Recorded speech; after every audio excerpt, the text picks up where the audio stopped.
不知不觉自己居然买了一个，FBI 版本的 G19，没想到啊！哇，兄弟们，你敢信吗？格洛克它居然坏了，看见没？坏了！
哎，大家下午好啊！今天呢又来到了我的这个车库啊。今天要给大家讲这个视频呢，就是很多小伙伴之前说啊，这个 P320它不可靠，它容易走火。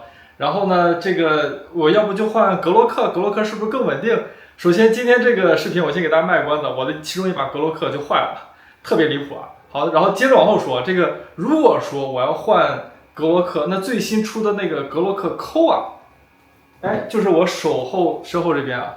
这把 KOA 和普通的格洛克 MOS 系统啊，那有什么区别？为什么大家都说 KOA 更好？而且这一把呢是在全网上能买到的最后一把 G19 KOA。然后为什么呢？是因为有传闻啊，不知道是真是假。当然现在可能大部分已经证实了，就说啊，美军和一些政府部门要把这个 P320逐步换成 G19 KOA。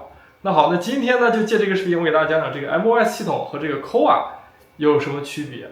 另外呢，我也想给大家讲讲啊，就是这个东西，很多人问了很久了，这个东西擦枪的东西到底好不好用？今天呢，我拿这把全新的 G19 KOA 给大家做一个枪油的小测试，看看这个枪油到底好不好用。咱一个视频一石二鸟，一鱼两吃，对吧？好，那展开我们今天的这个小视频。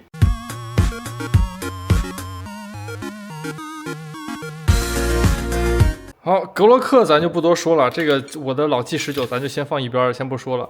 然后呢，今天的重点呢是讲两个光学安装系统啊，一个是这个格洛克的 MOS， 一个呢是这个格洛克的 KOA。如果说大家好奇的话，这个其实是格洛克原厂装的 MOS 系统，就是装红点的方式啊。首先呢，它呢有很多的这个 base plate， 就是这个底下的这个。怎么说转接片儿，这样的话呢，能让你各种各样的枪呢，能够适配你的不一样的这个红点，对吧？我呢，这个红点呢，用的是这个 OSIT， 然后呢，做了很多暴力测试，然后摔来摔去啊，然后打了也小几千发了，然后呢，没有任何问题，没有说不归零啊什么之类的。然后这是充电版本的，蛮有意思的。然后后面呢，也出了这个换电池的版本，当然这个扯远了，我后面再给大家讲这个红点的故事。但是呢。说回到这个装红点的这个 MOS 系统啊，这个系统大家设想一下，这个枪如果说是这个后坐力啊往复这样运动的话，那它的这个重量本身，枪打到最后的那一瞬间，对吧？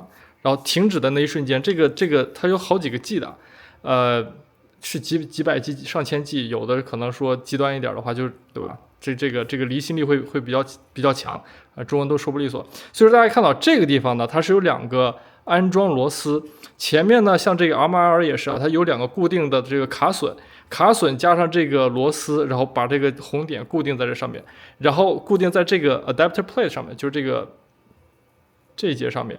然后这一节呢，然后再固定到这个枪本身的这个套筒上面。所以说这是它套在它套在它，所以是一个套娃的这个关系啊。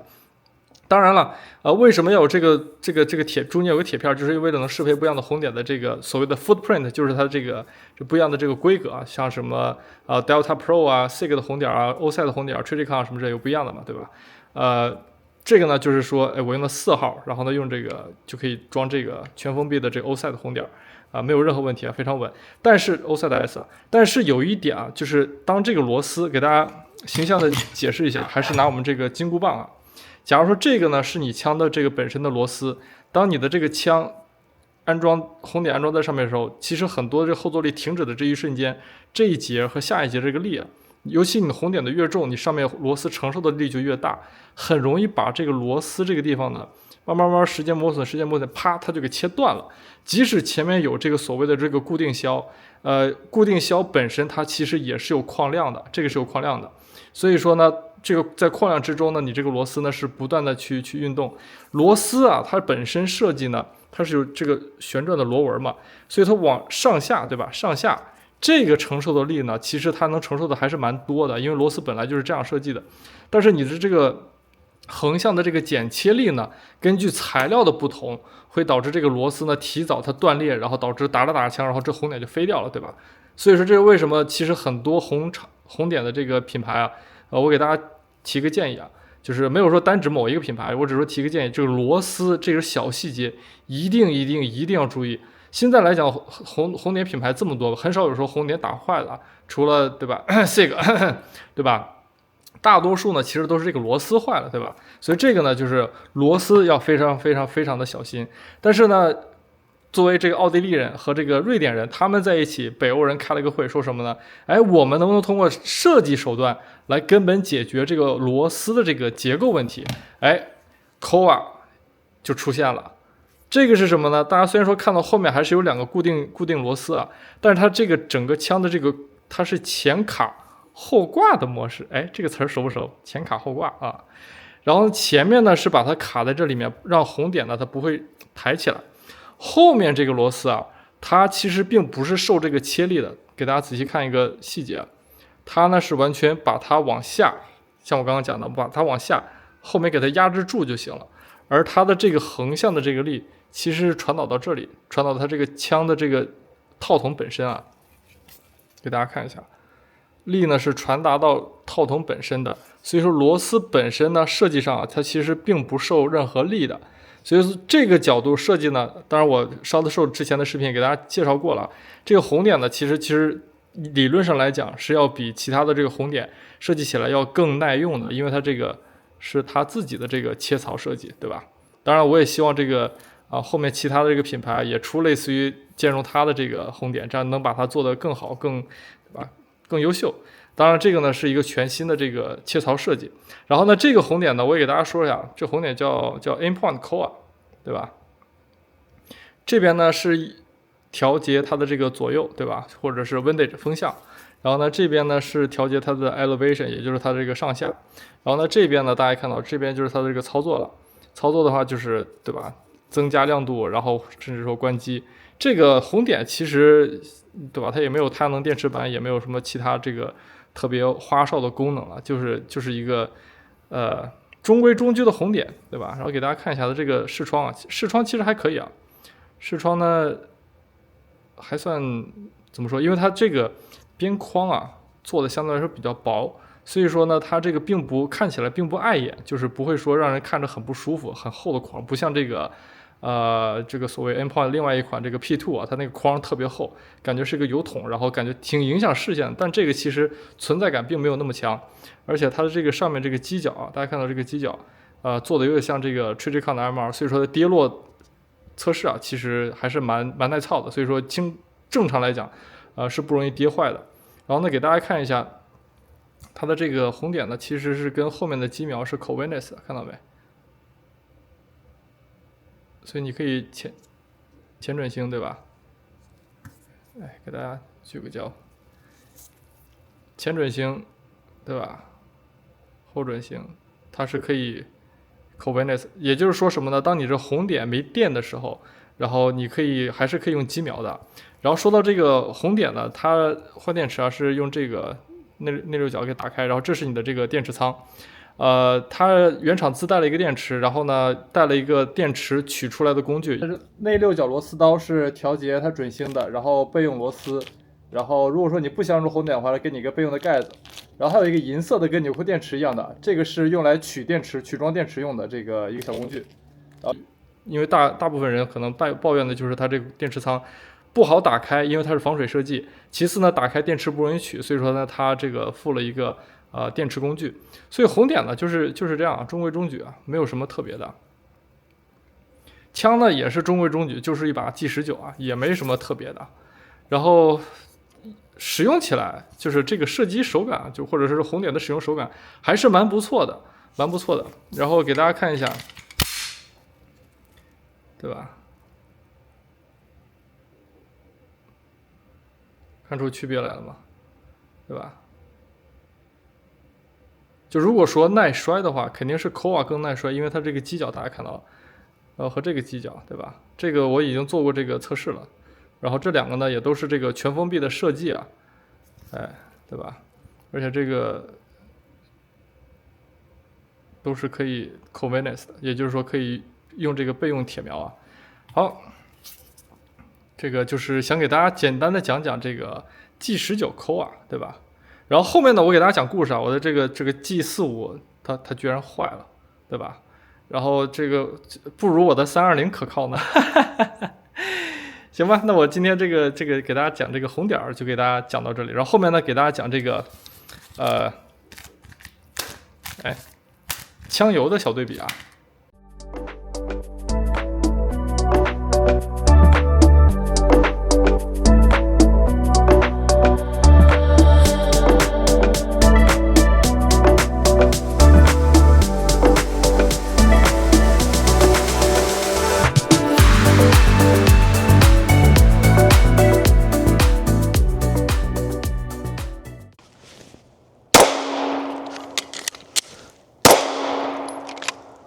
这个打完了，然后直冒烟，然后脸贴在这里，感觉特别烫啊。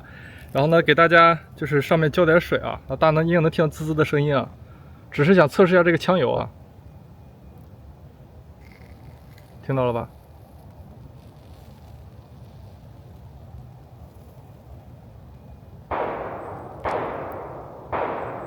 都能看到它冒蒸汽啊，非常烫。然后这个呢，回家给大家拆解一下，看看它这个，今天总共打了500发，然后呢，250发的时候，特别烫，浇了一次水，冒蒸汽，然后看过了。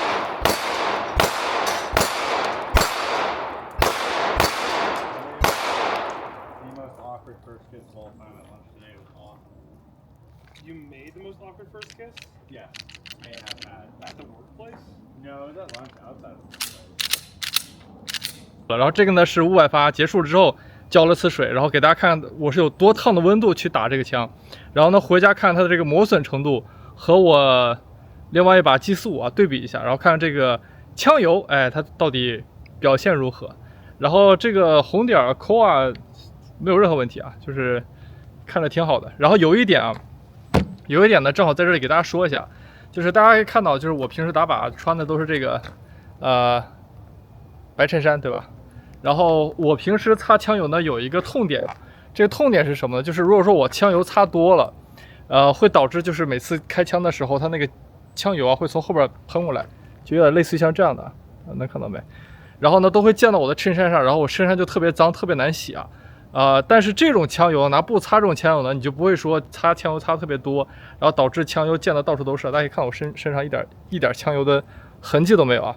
然后呢，这个呢也是这个，如果说大家去这个拉斯维加斯的靶场啊，这什么名字我就不说了，免得有这个广告嫌疑。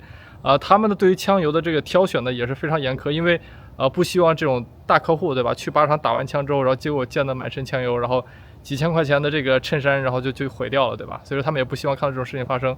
所以说对于我个人来讲，这个枪油啊非常好用啊，而且对于这个喜欢穿衬衫的男人，对吧，非常的友好。好，那这个枪油就我给大家讲到这里，然后回家我们来拆解一下，看它这个内部构造啊，磨损程度如何。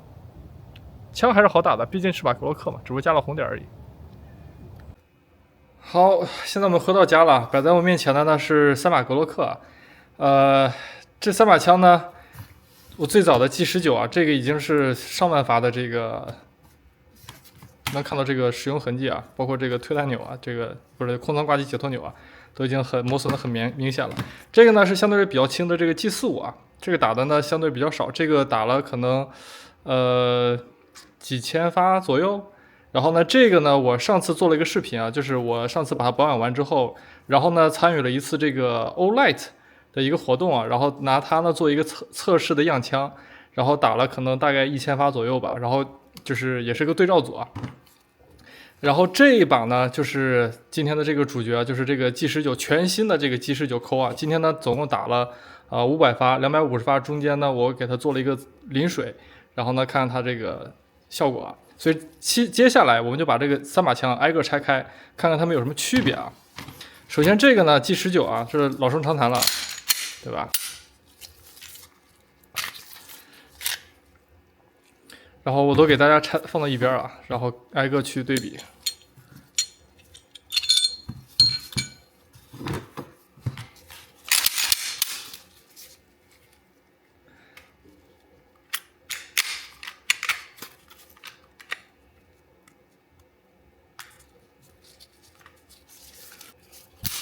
哦，很遗憾的给大家说，大家看到这个格洛克 G45，看到这个地方没？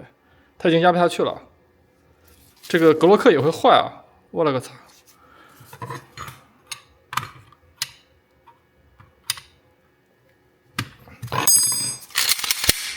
就是枪是没有任何问题，但是拆不了了。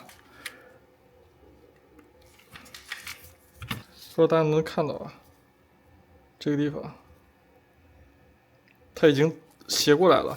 然后给大家看一下对比，正常应该什么样子？正常应该是这个样子的。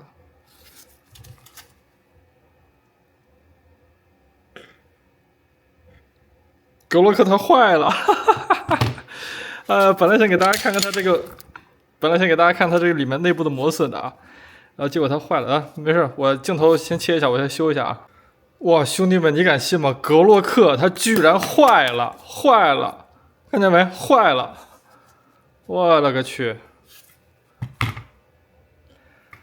那好，这把枪折腾了半天啊，这玩意儿真的是能看到痕迹吧？真的是拆不下来了，是彻底跪了。这个要重返厂家做售后了，这个没办法了。G45啊，这个没有办法给大家做对照组啊，很遗憾。那只能怎么办了呢？就是我打过上万发的这个 G19啊，和这个 G19扣啊，然后给大家做对比吧。啊。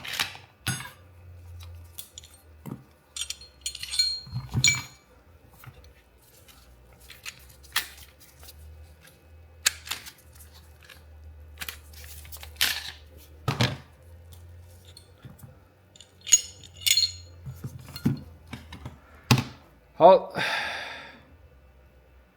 对比呢，我们从几个方面来看啊。首先呢，我们看这个上面啊，上面这个呢是我们用这个枪油啊，就是这样给大家对比一下。这个呢是用这个枪油做擦的，然后呢今天呢是打了500发，250发加水，然后再打250发，然后看到里面还是有油的，里面还是有油的。然后呢，有一些许的磨损痕迹，并不明显啊。然后呢，再看一下它的这个枪管啊，枪管这个地方呢也是高磨损区域啊，也是有一些磨损，但是其实还好啊，其他地方都擦过油的。然后大家看到这个地方也有一些磨损啊，然后包括枪管的上面部分，就这个地方也是有一些磨损。然后再加上给大家看看这把枪，这个呢是我给拿布给大家擦一下啊。让大家看得仔细一点。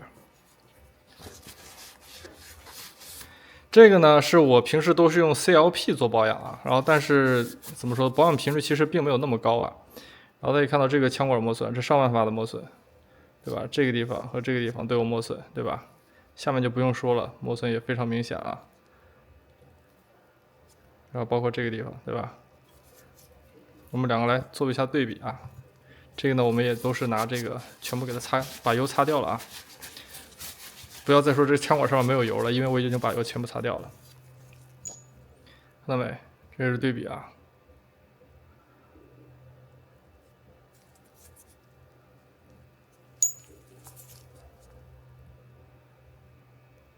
好，然后我们再看一下上面部分啊，这上面这个是打了上万发的 G19，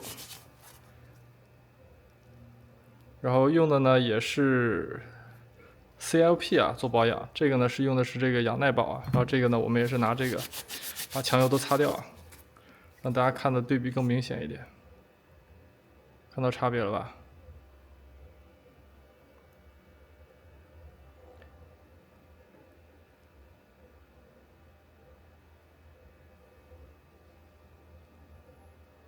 这里的磨损其实都大差不差吧，对吧？然后外观上其实没什么，外观上无非就是这更脏了一点，然后剩下下面部分其实磨损就更寥寥，因为它没有涂层啊，所以说其实有没有磨损，大家其实也很难看得出来，对吧？但是单说这个枪管啊，给大家看一下。对吧？包括和我这把坏掉的 G45啊，大家看到没？它上面已经也是开始这样了，包括这侧面也是有明显的这个划痕了。和我的这个 G19，对吧？对比一下。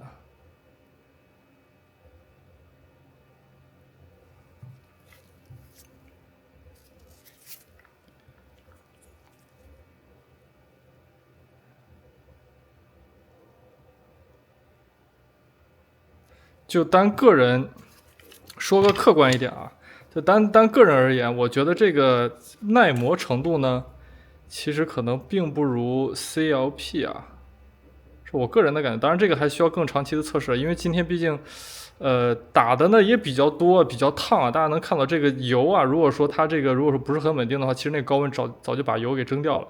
但是大家可以看到这个套筒上面啊，它之前还残余了很多油的，所以说理论上来讲，这个残余的油呢，其实还是不是那么容易受这个热蒸发，然后给蒸干了。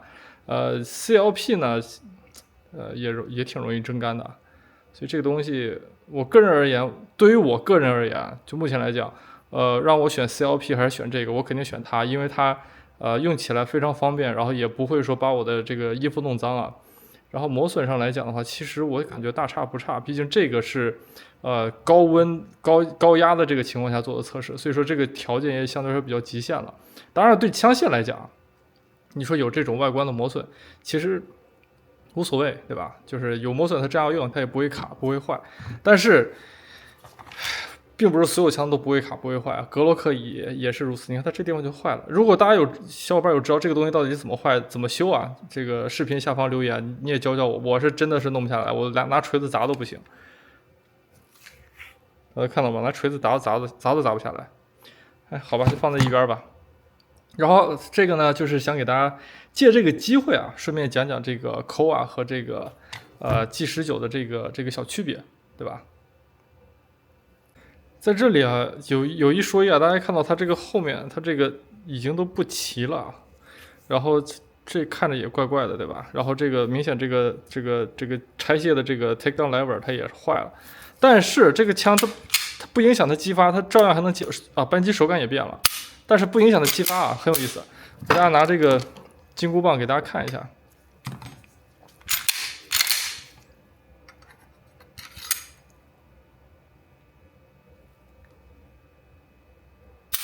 哎，等会儿它好像不激发了。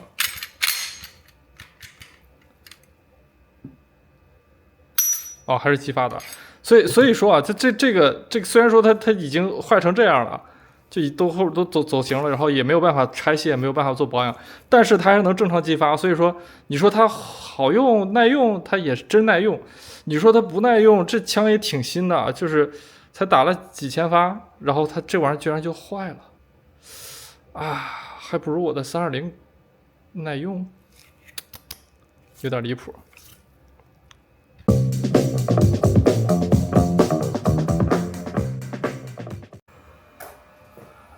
正好边擦枪边给大家聊聊这个布的感受啊，就是对于我来说，这个擦枪布最大的优点呢，就是它擦枪啊，大家可以看到，就特别轻松，就是把本来一个就是我特别讨厌干的活儿，能让它做的极简啊，就是大家可以看一下我擦这个格洛克总共要多久啊？就很快，就是你看脏的东西一擦它就没了，就很爽。然后上面就擦完了，然后剩下就擦下面。然后这样的话，就对于我来说，我本身其实擦枪不是很频繁，是因为这个擦枪这个活儿挺烦人的，就是要干很多活。但是这个呢，就让我觉得擦个枪就是2分钟的事儿，就是我也不会去讨厌擦枪，反倒我擦枪的频率啊会有所上升。所以对于我来说呢，哎，还真是个好事儿。然后很多人说这个毛布啊会出这个毛刺儿，我不知道大家能看到没？我说这个可以后面改一改，但对我来说没有任何影响，因为这个东西枪的力气这么大，这个东西对于枪械来讲，没有任何影响，不会说让它变得不可靠或怎么样。但是你说有没有点美中不足？美中不足啊，是有点美中不足，对吧？然后这把 G19 扣啊就擦完了，然后这个布还剩下好多白的地方，那怎么办呢？对吧？那咱就把这个老的这个 G19啊也擦了，可以看到这个枪口啊。哎，对，说到这个，咱挑战一下这个，你看这个枪灯啊，都已经被这个枪口焰给碳化了，试试这玩意儿能不能给擦掉啊？哇，哇，兄弟们，救星来了，救星来了，救星来了！我这个玩意儿我平时都得拿别的东西刮才能刮下来，这个真能直接就擦掉了。看到没？大家看到区别了吧？真的是我直接，哇，神！这玩意儿真神哇！这个枪灯也好好擦擦。还是老问题啊！你看这个上面会挂点这个棉絮一样的这个布上的东西，但这个清洁效能是真可以啊。然后剩下这个布呢，咱就把这个也利用起来，把这个老的这个 G19也擦擦吧。这个 G19打的比较多，上万发，然后呢，扳机的手感已经磨合的非常好了，所以说打它的这个手感非常非常舒服。新的呢也不说差很多，但是也 OK 啊。然后给大家看这个 G19的这地方的挂的积碳啊、铅啊什么之类的，还是蛮明显的吧，对吧？然后也拿着擦擦，让它擦出来了。哇，真的是一抹就掉了，这个清洁力还真可以啊。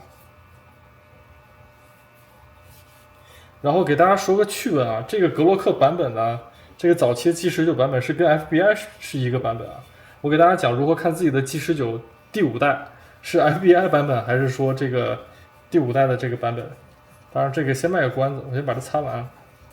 如果说大家对这个油啊真的是感兴趣的话，我还真的是可以联系一下厂家，看看能不能搞一批过来，然后给大家做个福利啊。因为这个东西我用起来真的是挺好用的，用了这么多擦枪的东西，第一这个没有任何的异味，然后擦起来呢也很方便，然后还不会有油，然后搞得擦完枪之后一打枪崩一身油啊，这个对我来说太重要了。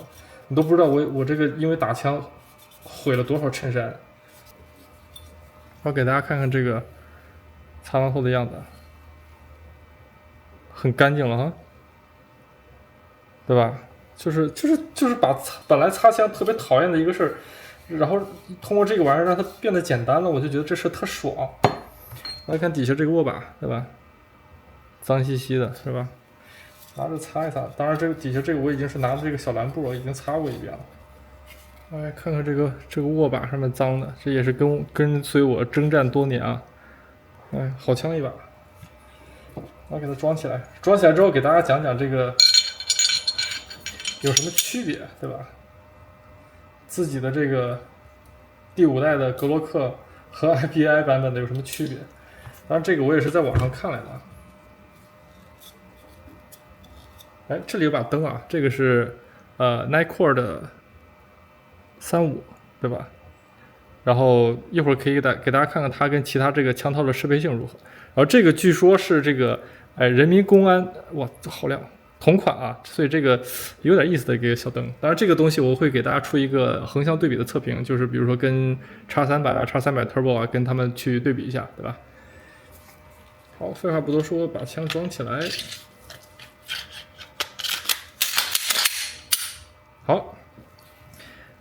区别在哪儿？区别就在这个头这儿，大家看到没？它这个第5代，它上面呢它是切了个斜角，对吧？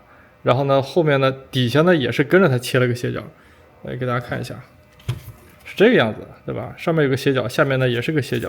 但是 FBI 版本的呢是只有上面有斜角，下边呢没有切角。然后其次呢，第5代版本呢前面呢是有这个 serration 的，就是这个防滑槽，而 FBI 版本的这个格洛克呢前面呢是没有防滑槽的。然后不知不觉自己居然买了一个，FBI 版本的 G19，没想到啊，对吧？而且它前面还是这个夜光瞄，后面也是夜光瞄，有点意思。哎，好，我们把这个 G19 扣啊也装起来了。